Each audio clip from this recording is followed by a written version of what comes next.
Governor Newsom released his new stay-at-home order yesterday. The plan will cover 5 state regions and will go into effect when there are less than 15% bed availability in intensive care units region-wide. Now, the lockdowns will last for 3 weeks, then be assessed weekly going forward. None of the 5 regions currently meet the threshold for the new rules. However, that could change within a day or two. The order bans private gatherings and closes businesses except for critical infrastructure and retail.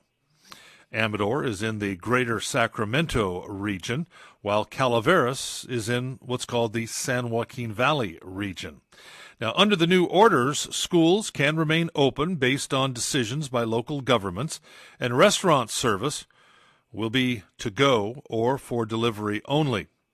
Businesses that will have to close would include indoor and outdoor playgrounds, indoor recreational facilities, hair salons and barbershops, personal care services, movie theaters, wineries, bars, breweries, and distilleries.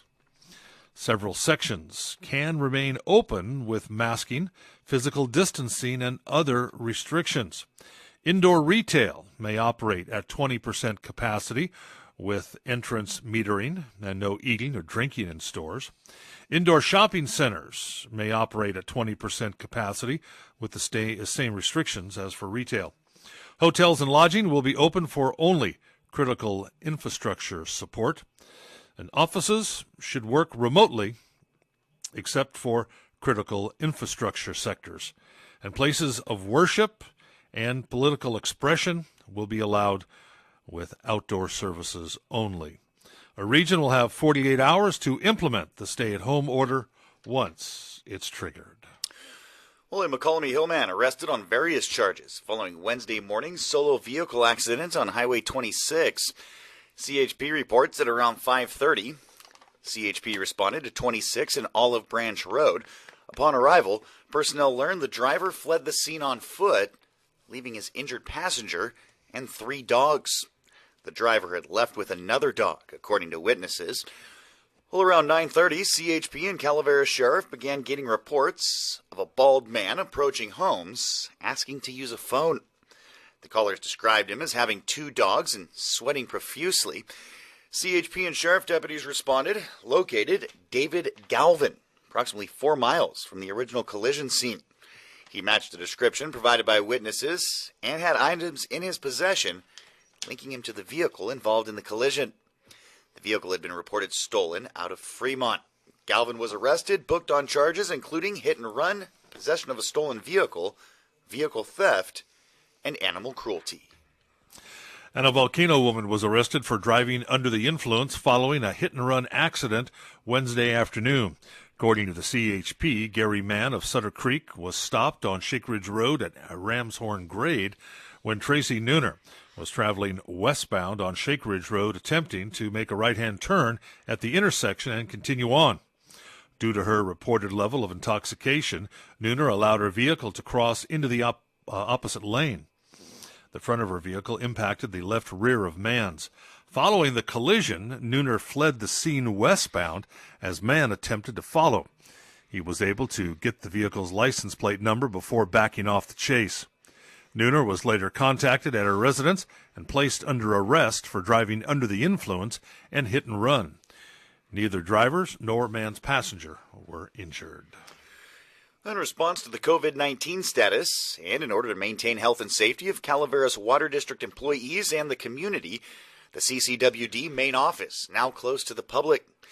And it will be closed until further notice. Now, if you have questions or need assistance from CCWD, access their website, ccwd.org, submit an online inquiry. Due to staffing changes in response to COVID-19, your calls may not be answered by a live operator. Instead, please submit your request via the online form, and you'll receive a timely response within 2 business days. Now, in case of an emergency, such as a major water leak, contact them at 754-3543. For the most up-to-date info on the status of public access to CCWD office and all other CCWD updates, visit them online, ccwd.org. And the California Department of Transportation is moving forward with the proposal to upgrade the McCallamy River Bridge on Highway 49 at the Amador-Calaveras County line. The purpose of this project is to upgrade the bridge rails to meet current crash safety standards and to widen the bridge. The project will include replacing the non-standard bridge rails with new rails that meet current standards and widening shoulders to 4 feet on either side of the roadway to enhance the mobility of pedestrians and bicyclists. Environmental documents are currently under review with the project completion date for 2022. The estimated total cost comes in at just over $10 million. And the annual Matt Scott Racing Amador Sheriff Holiday Toy Drive received support of the Jackson Rancheria Band of Miwok Indians through a generous $20,000 donation. Crystal Jack, CEO of Jackson Rancheria, said, quote, "Many families are struggling to make end meet this holiday season. The tribe is committed to coming together to support the community, and we are hopeful that this contribution will make this holiday season brighter for families in need."